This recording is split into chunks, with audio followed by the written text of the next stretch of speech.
we're in the final stages at 2 of our renovation projects here in Brooklyn, and today we want to take you guys for one of our favorite parts, which is sourcing furniture and finishing items. So we're going to go to a couple of our favorite vintage stores and architectural salvage, and we're also going to look for some inspiration for redesigning our parlor floor.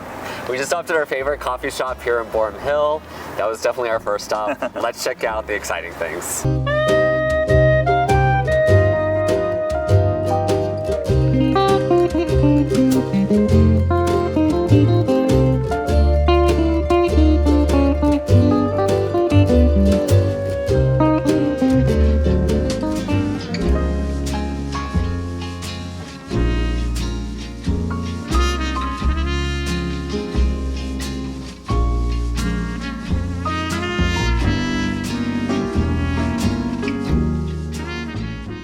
This is Old Iron Salvage. We have been coming to this place for years and sourcing everything from plumbing fixtures to iron items to fireplaces, and it's just a really good resource. It's right underneath the 9th Street Bridge here in Brooklyn. A lot of New York City noises, a lot of finds here. It's an architectural salvage yard, so not your usual antique store, but that's what we love most about this. You find all of those original historical details. It's a scavenger hunt, it's fun, you never know what you're gonna find.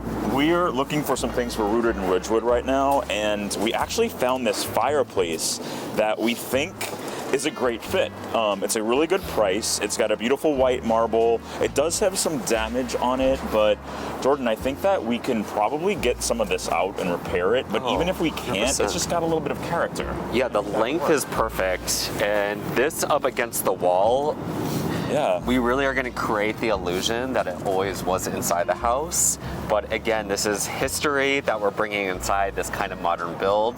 The juxtaposition between those two always works. So always visit your local architectural salvage yard.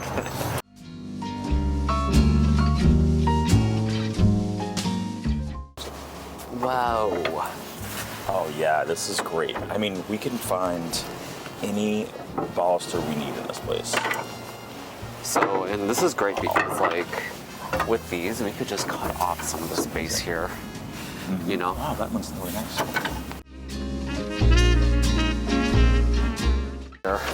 Wow, that's cool. Look at that.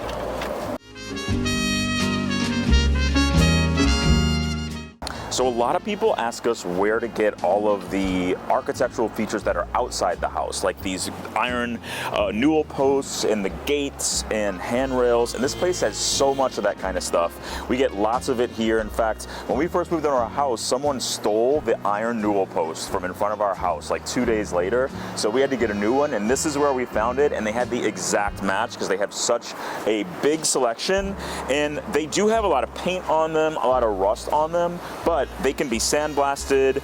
We have these cleaned up all the time, repainted, and they look great.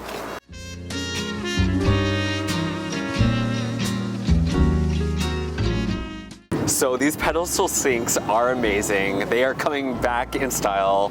I love the vintage colors over here. Colors are so good. Actually sourced one from Double Duplex Reno at an architectural salvage yard. It was an old iron, but one very similar outside New York. So definitely visit all the architectural salvage yards. You never know what you're gonna find.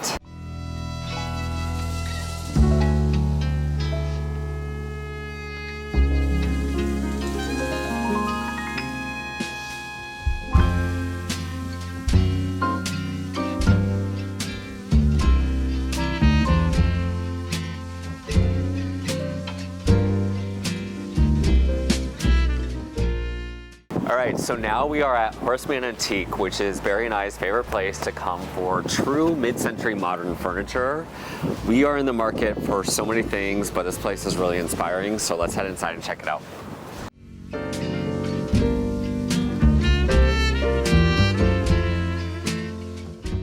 So one of the keys to finding real mid-century modern is to look for the hardwood. There's a lot of pieces where they try to mimic a mid-century style and they are just particle board with like a laminate on it, but when you find something that's real hardwood, that's when you know it's a real mid-century piece, and they're often pricey. They're a little more expensive because of that. This is the real deal.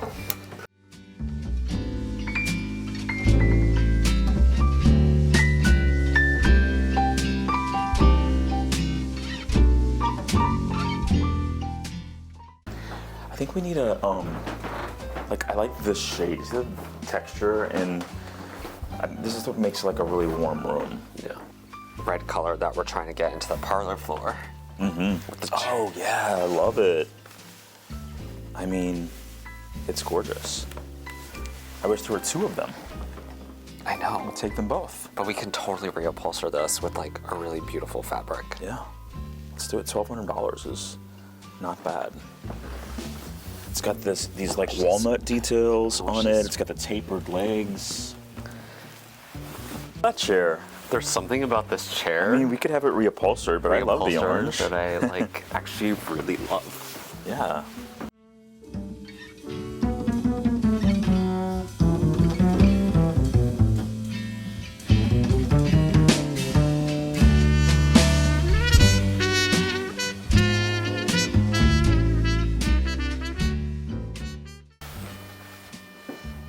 Wow, this chair is amazing. Look at the legs on it.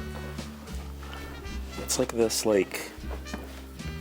wooden L. With the ottoman?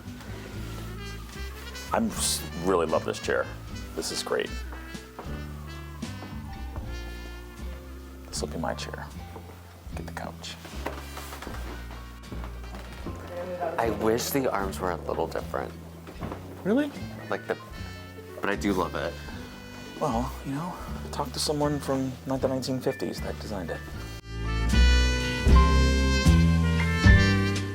Also nice. This in different fabric. Yeah, I like how low it is. Yeah. It's very low to the ground, but these are different. I mean, do we have mismatching chairs? That's how I'm seeing the one. Okay, so we're furnishing a house right now, and call me crazy, but I love this open-sided settee, fainting couch, if you will. I'm ignoring the fabric, don't love the fabric, but if we reupholster this, I think it would be a perfect piece to put in the parlor floor because they're vertical, and we need something to kind of separate the living and the dining, and I think this could be a good separator between those two.